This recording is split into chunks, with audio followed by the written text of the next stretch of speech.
Assalamualaikum warahmatullahi wabarakatuh.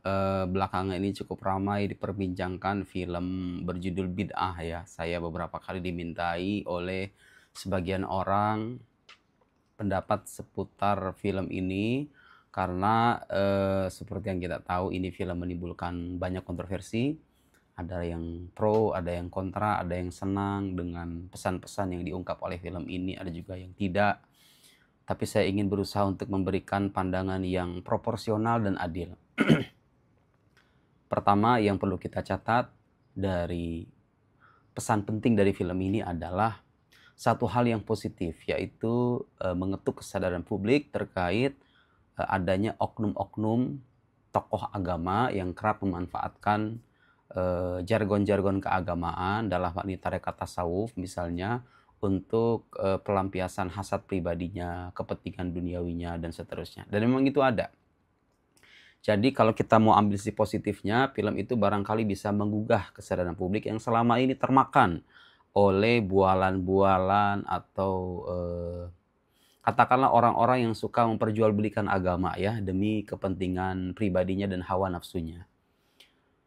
Dan itu bisa menjadi bahan edukasi untuk publik ya. Jadi orang-orang yang selama ini mengira bahwa tasawuf itu harus diikuti secara bulat tanpa ada pertanyaan sekalipun itu bertentangan dengan syariat, memang itu perlu kita koreksi bersama. Dan kita tidak memungkiri bahwa ada oknum-oknum yang bersembunyi di balik nama tarekat, nama tasawuf untuk kepentingan-kepentingan duniawi itu. Kita tidak memungkiri itu. Tapi dalam saat yang sama kita tegaskan bahwa adanya oknum-oknum itu tidak serta-merta menutup mata kita dari hal positif dalam dunia tasawuf. Jadi tasawuf itu adalah salah satu bagian dari ajaran Islam yang berusaha untuk mengantarkan kita pada makom ihsan. Jadi itu sebuah keniscayaan dalam beragama, bertasawuf itu. Jadi harus dibedakan antara oknum pelaku tasawuf, syekh tarekat, oknum syekh tarekat, dengan tasawuf itu sendiri.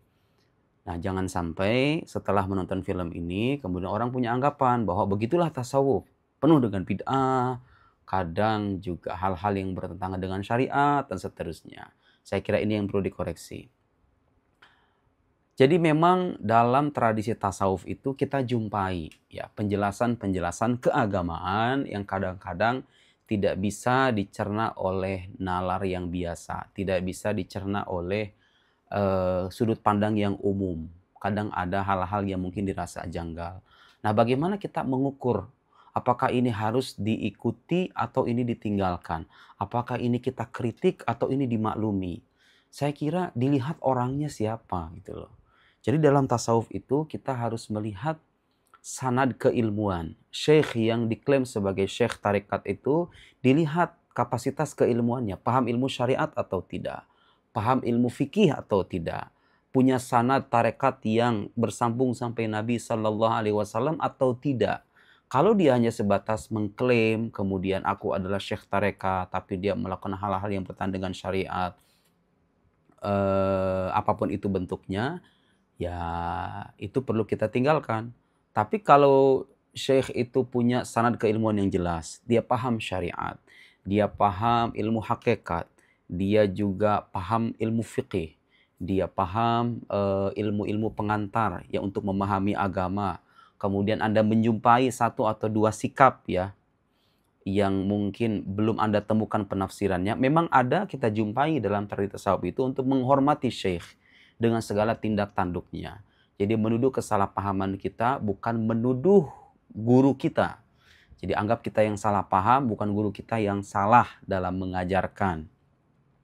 Nah, saya ingin memberikan sudut pandang yang berimbang semacam ini, bahwa beberapa adegan saya tidak menonton secara full dari awal sampai akhir, tapi saya melihat adegan-adegan penting di film itu. Misalnya saya beri contoh ya, ketika ada salah seorang pemeran dalam film itu membenarkan tindakan syekhnya itu yang bernama Walid itu, bahwa lihatlah peristiwa yang melibatkan Nabi Musa dan Nabi Khidir alaihissalam. Nabi Khidir ketika berdialog dengan Nabi Musa alaihissalam itu terlihat, Nabi Musa ketika berdialog dengan Nabi Khidir, ketika bertemu dengan Nabi Khidir alaihissalam itu terlihat mengingkari perbuatan Nabi Khidir. Nah, para ulama tasawuf tuh biasanya memberikan tuntunan bahwa begitulah seharusnya mursyid dengan murid. Murid itu harusnya bukan mengkritik dan mempertanyakan gurunya, tapi harusnya menerima atau paling tidak gampang menyalahkan gurunya. Nah, dari kisah Musa dan Nabi Khidir itu kita mendapatkan pelajaran. Memang ada gitu loh, ada saat-saat di mana ketika syekh mau menyampaikan pandangan atau penjelasan kita belum paham, kita jangan buru-buru menyalahkan syekh seolah-olah dia bertentangan dengan syariat, ya. Jadi tradisi semacam itu ada. Ada ajaran untuk menghormati syekh ketika dia menampilkan pendapat atau satu sikap yang dirasa janggal, itu memang ada. Tapi kalau dia sudah betul-betul menyalahi syariat, apalagi menjadikan agama sebagai ajang pelampiasan syahwat, ya jelas itu tertolak gitu loh. Jadi kita perlu sadar betul bahwa sejak awal tasawuf yang sahih itu memang didasarkan pada Al-Quran dan Sunnah dan tidak mengizinkan adanya penyimpangan-penyimpangan. Yang sering terjadi adalah kutipan-kutipan, ungkapan-ungkapan para sufi yang suka disalahpahami. Nah, ada orang-orang nih yang punya momen dengan film ini untuk menyerang tasawuf secara membabi buta. Ya itulah tasawuf, itulah ajaran yang selama ini digaungkan oleh para sufi, penuh dengan bid'ah dan lain-lain. Saya kira kita tidak perlu sepakat dengan pendapat semacam ini ya. Pendapat yang adil adalah oknum dalam tasawuf itu ada. Dan film itu barangkali ingin menyampaikan pesan tersebut. Tapi ingin saya tegaskan bahwa tidak semua aliran tarekat, tidak semua sufi berperilaku semacam itu. Sufi-sufi yang konsisten mengikuti Al-Quran dan Sunnah, kemudian dia mendirikan tarekat, tarekatnya tidak bertentangan dengan syariat, ya tidak ada salahnya kita ikuti. Justru itu kadang harus kita ikuti, karena tarekat itu ibarat metode pendidikan rohani kita. Ada tarekat Tijaniyah, tarekat Syaziliyah, tarekat Rifaiyah, tarekat Qadiriyah, dan lain-lain. Tarekat-tarekat itu sebetulnya semuanya menyajikan metode pendidikan rohani bagi setiap manusia, bagi murid ya. Bagus gak itu? Ya itu bagus. Tidak ada masalah. Kalau dijumpai betul-betul bid'ah, terbukti sebagai bid'ah, ya kita tolak gitu loh. Kalau misalnya tarekat itu konsisten dengan Al-Quran dan Sunnah, ya kita ikuti. Kalau ditemukan hal-hal yang janggal, dilihat dulu. Hal-hal yang janggal ini kira-kira masih multitafsir atau betul-betul secara tegas melawan syariat.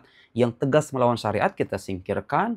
Yang betul-betul konsisten mengikuti Al-Quran dan Sunnah, ya kita ikutkan dan kita jadikan keteladanan.